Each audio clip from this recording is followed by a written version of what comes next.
तुमच्या आजूबाजूला तुम्हाला सल्ला देणारी माणसं असेल तर वाईट मानून घ्यायचं काही काम नाही.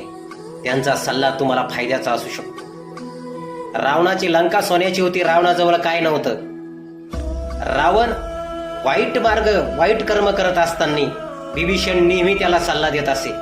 पण विभीषणाचा सल्ला रावणाला पटत नव्हता, म्हणून रावणाने विभीषणाला हुसकून दिले आणि विभीषण त्या ठिकाणी प्रभू रामचंद्रांकडे आले.